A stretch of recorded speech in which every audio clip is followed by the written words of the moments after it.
And tonight on our Great American panel, he is a Fox News legal analyst. Peter Johnson is back with us, and he is the president of the Institute of the Black World. Professor Ron Daniels is also back, and she is the former chairwoman of the Young Republican National Federation. Republican strategist Dee Dee Benke is here. And guys, good to see you. Before we get to any serious issues, you hear about the story out of Missouri where, you know, they had the kids selling Girl Scout cookies. Now, I love Girl Scout cookies. I am embarrassed to admit the other night I ate an entire box in one sitting of Do-si-dos. But anyway, apparently the Code Enforcement Division informed them of the complaint, and it violates city codes. They shut down the Girl Scouts, Peter. It's incredible. Where's now on this? Where's now for the Girl Scouts of America? Exactly. That's what I want to. I mean, it's kind of crazy. Yeah, they won't even allow kids to have lemonade My stands. daughter told me we got some mints in the refrigerator on the way home, so we're going to have those. You're going to have those. I was a Girl Scout. I'm the offended. entrepreneurial spirit. That's entrepreneurial spirit. I mean, this is, you know, how in the world, and clearly they don't want to get reelected because this is going to be a for sure outing of these council members that are voting for this. It's for charity. You know, don't we want to teach kids about the value of a dollar, doing good work for society? And we talk about service, and then you say, well, no, you can't do this. You break kids down in doing it. Seriously. It's a good point. I mean, there are some health concerns here, really, but I mean, but there's some minute that health concerns. Oh, come on. Health concerns. There are really. I mean, listen. What's the health concern? They were talking about traffic and barking dogs. But you do lemonade, you could get messy, sloppy stuff or something. But I'm saying, but you should be able to handle it. It's a minor thing. It should not be. You know what? It shouldn't be coming down on the kids like that. I think the government's mad because they're not getting enough out of this. I think they're not right. giving. You can't tax the kids. Taxed. All right. Janet Napolitano, this man-caused disaster herself, actually says the border has never been more secure. Let's roll the tape. Our communities along the southwest border are among the safest in the United States. What we have to work on and work on together is correcting a perception that the border is worse now than it ever has been. That is wrong. The border is better now than it ever has been. Better now than it ever has been. Now, I've been down to the border 5 separate times, 5 different locations, and this is our most recent tape that we have. He saw this vehicle coming out of an area that's a known route for drugs, and I mean, it's obvious what's in here. These are all bundles of marijuana. It looks like it's about 300 pounds of marijuana. This is a typical way you'll find it with the black wrap around. When they came through, they hit the spikes, and obviously you can see the flat tires, and they fled through the desert. Oh, AK. They deployed spikes on the vehicle, and once they became disabled and the occupants bailed out, they left behind at least one of their weapons, an AK-47. Oh, safe, Peter. Safer than they've ever been. She's missing it, and maybe she's not, because I think it's intentional. We don't need boosterism. We don't need appeals to community pride. We need 2 things. We need immigration enforcement and border protection, neither which are being provided by the Obama administration. It's pure political hackery and quackery that she's engaging in. Well said. Ron? Well, I mean, you know, the fact that you went to the border a few times is not scientific. I mean, I could go in any one day and see something that's bad. I was there when they arrested a known, well, so what? I mean, gang leader. Well, so what? I mean, on the scene. But there's data. You know, you look at data, you look at crime statistics, not Sean Hannity going down and making a visit and then extrapolating that somehow it's worse. The border's never been more violent, Ron. That's the point. Well, I mean, we chronicle it almost weekly. You chronicle it, but I don't know how scientific your chronicling is. The data is there that does support. Well, I mean, the mayor of El Paso says that the city has been safer than ever before. That's what the mayor of El Paso says. They are kidnapping. It is incredibly dangerous. And Sheriff Arpaio and other sheriffs that are there, they're telling people to arm themselves. That's how dangerous it is. Fear, when folks are looking to their state governments to make up what the federal government is not doing, something is wrong. Fear is not a quantification of improvement in the condition in those cities and towns. Well said. Fear is fear. And you can drum up fear, or you can look at data. There's such a thing as What's the data? What's the data? I mean, the secretary cites data. The secretary has an agenda. The secretary's creating. Well, I mean, you got to trust somebody. You got an agenda too. You don't have an agenda? You showed this guy Apollo, who's a right-wing vigilante. Give me a break. Well, he's protecting the people of Arizona. He has to because the federal government with vigilantism. That's what you're supporting vigilantism. You may diminish the 5 times I've been down to the border. I've been out on helicopter. I'm not really diminishing it. I'm just saying that you can't extrapolate that from that. Helicopter, boat, horseback, all-terrain vehicle. I've been out with these agents. And based on what they have told me, which is fairly extensive, a number of them, they can't control the border because they don't have the resources, period. Well, you know, you guys cut back on the budget. I mean, yeah, I think you ought to have border enforcement, but I don't think necessarily that means that things are not better now than they were. So let's not sort of scare people. I mean, I think you're scaring people. I'm not scaring people. I'm trying to tell the truth. And I think when Sean Hannity's been there 5 times, I think we can rely on what he's said. It's not quite. You're a lawyer, right? You deal with empirical evidence and. Well, you're a radio host, and you deal with drumming up people's emotions and fears. I'm a professor, actually, too. Okay, So well, we deal with empiricism, empirical data. Well, then you tell me the statistics. About. I'm telling you the crime statistics are higher in some of those cities and towns, and I'm telling you she's wrong. She is wrong. She is wrong. I'm sure she will always. You dismiss me, you dismiss Arpaio, and you just believe the government. Well, I'm just Ali on the ropes trying to throw a few punches here. That's all. Great American panel. Go ahead.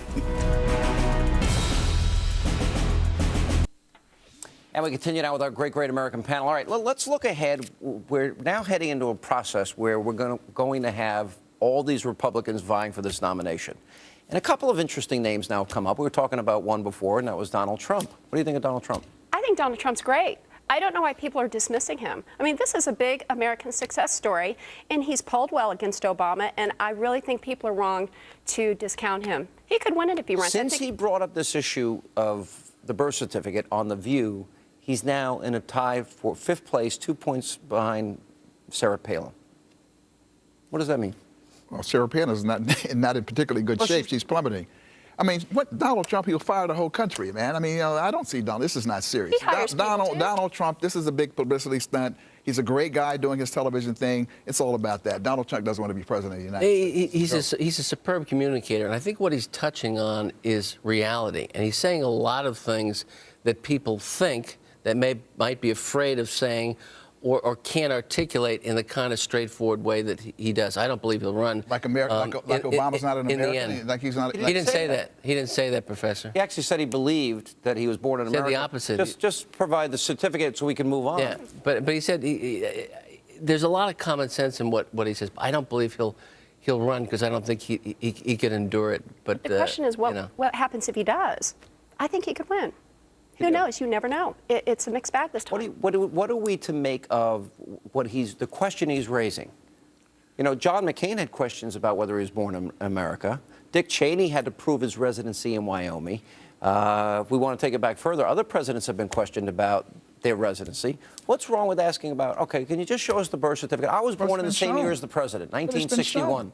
The Hawaiian authorities have shown the birth certificate. I mean, what's up with that? I mean, why do you even dwell on this? Because I'm shocked. I actually carry a copy of the Constitution, and he's a constitutional scholar, because in the Constitution, it's a requirement that you be born in this country. Do you believe Obama was born in America? Yes.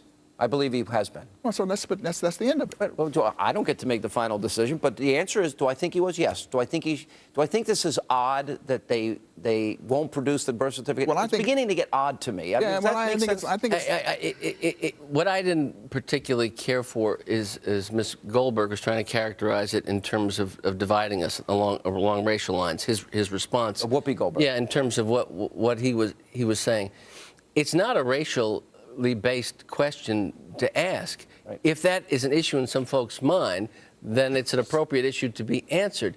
But to kind of play games with it and parse it, that creates a further stir about it. There's a way to put things to bed. It's a further stir. You go into court and you present the Hawaiian authorities. We're back to court now. They present the birth certificate as a matter of evidence. I'm not asking for the president's birth certificate. I agree with Sean. He was born in the United States. But the fact that you're still playing on it. I heard you talk about that. Yeah, they thought he was born in Ireland, and they thought he was really from Canada, not Vermont.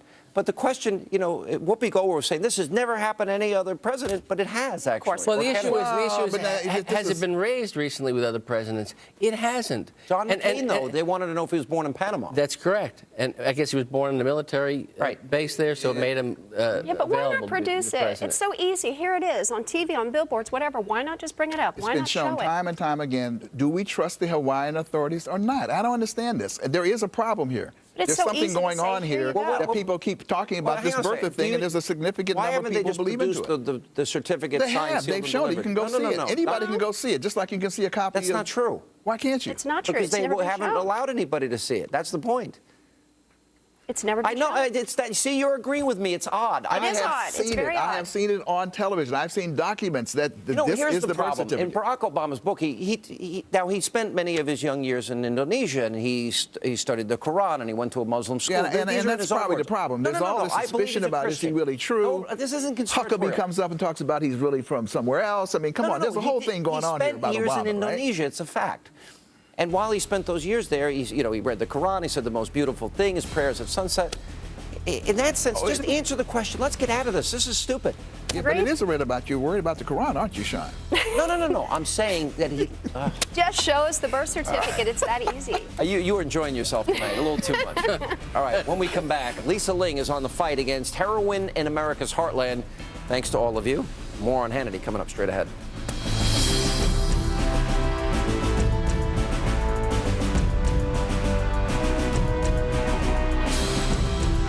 A typical day starts with a cup of coffee. For Mike and Darla, each day started with the hunt for heroin. We need something just to feel better. Right now, pills, anything. If you just shoot up once, will you feel much better? I feel a lot better, yeah. We can't sit there and wait, you know what I mean? We have to try and make something happen now.